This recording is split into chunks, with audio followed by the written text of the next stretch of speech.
Okay, so I'm getting ready to make Malai Kofta. So I'm gonna start with showing ingredients one by one, different things like that for what I'm gonna need in order to make the sauce. So for the sauce, I'm gonna need onions. So I cut up about 2 of them. Tomatoes at the same time, I cut up about four of them. And you will also need cashews up of it, about 15 to 20 of them, and then a little bit of ginger that I already.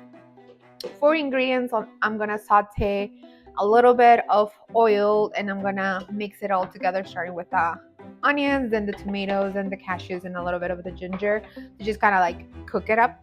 And then eventually that's gonna be blended. I'm gonna let it cool down. So that's step number 1.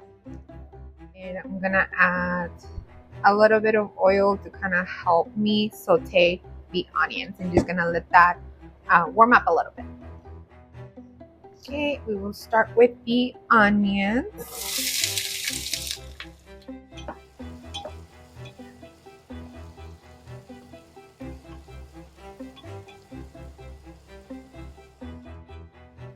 I'm gonna add a little bit of ginger to freaking cook with it. Not too much to avoid making it too bitter. Once it's done sauteing, then I'm gonna add the tomatoes and a few of the cashews so it can cook together. And the cashews are more so, I'm assuming, for the creaminess, because it's the same thing that we do for palak paneer that I made before. We use the cashews to making it creamier. I'm gonna transport in less than a cup of water to just kind of let it cook.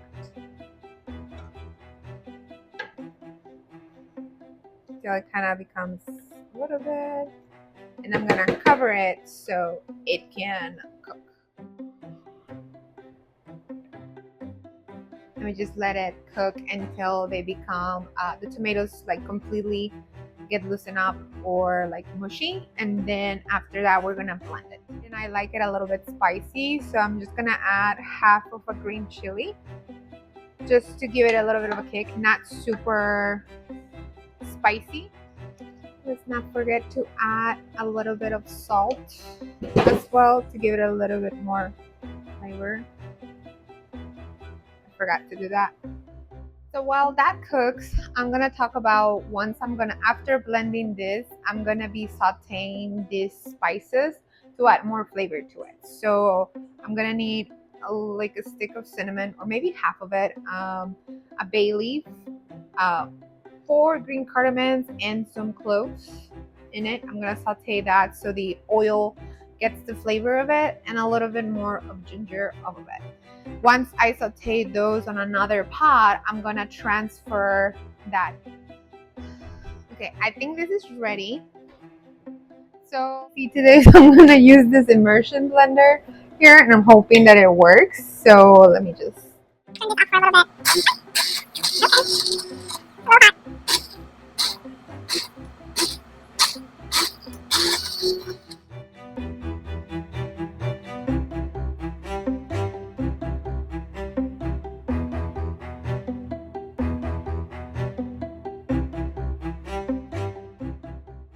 So once this is fully blended, then I'm gonna cook the spices to give the oil a little bit of that flavor that they want. A little bit of the ginger.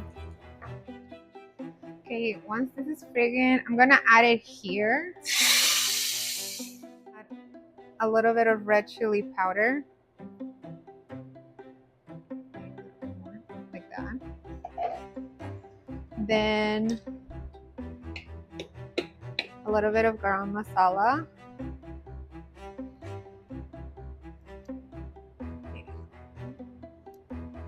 And a little bit less of coriander powder.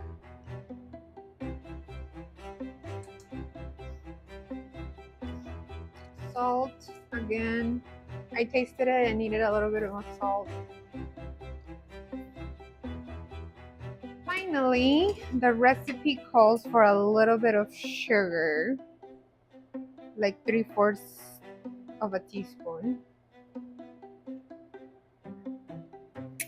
So we can adjust the spices. The whole point is to taste as we go.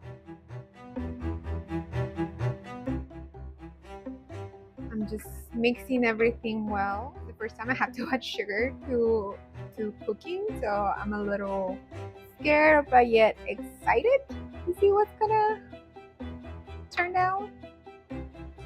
Okay, so I let it cook a little bit. Now everything's kind of like immersing together. The recipe calls for 3/4 of a cup to be added to the mixture, to the gravy, for about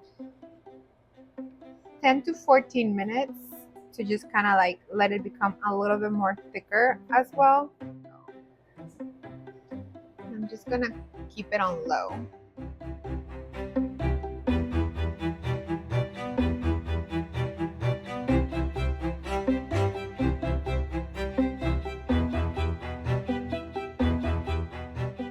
I'm also gonna add a little bit of kasuri methi, which is a leaf. So I already made a mistake. I should have boiled the potatoes earlier, because in order to make this I need to wait till they're cooling down, so I'm just gonna have to wait.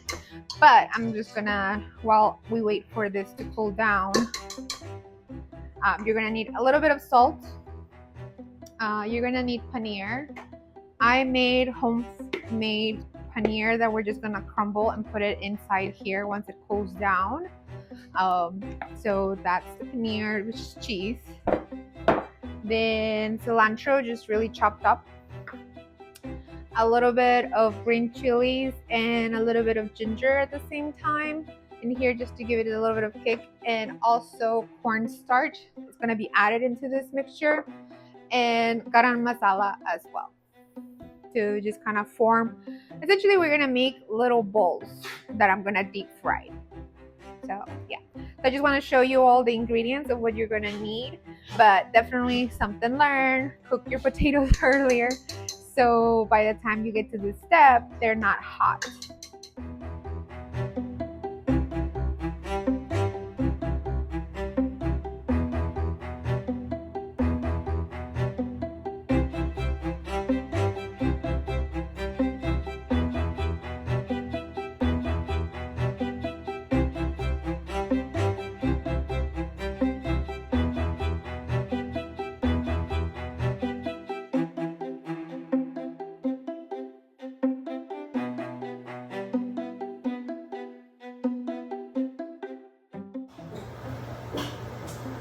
My hands are clean, I promise.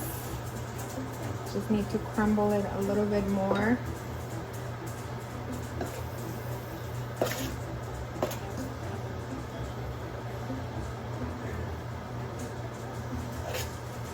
Okay. I already put oil to heat because this is gonna be fried. And so the next thing, I'm gonna use my hands and I'm gonna make little balls of it, but let's just magically turn them into balls.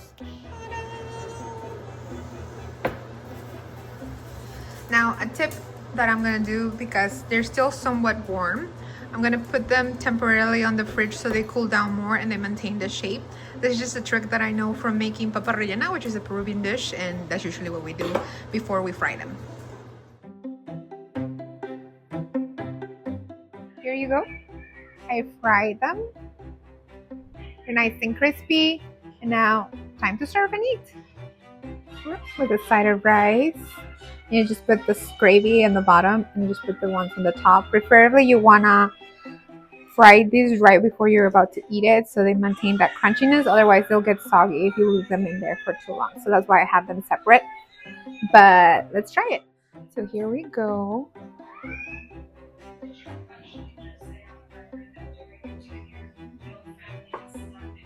It's good. Malai Kofta.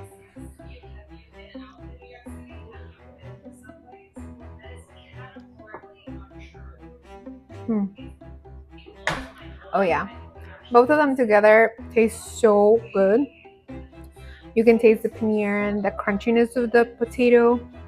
Like it makes it in blending together. Really good. Oh my gosh.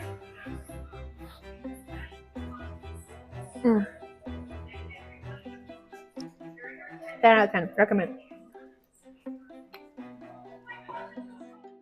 Well, that is all that I have for today. Hopefully you like the recipe. I will make sure to link where I got my recipe from, and let me know if you try it. Let me know what tips you learned. But I know I put in a few tips in there. If you like this video, comment, like, or subscribe, and I'll see you on the next one. For the side of rice, you just put the gravy in the bottom and just put the ones on the top. Preferably you want to fry these if you leave them in there for too long. So that's why I have them separate.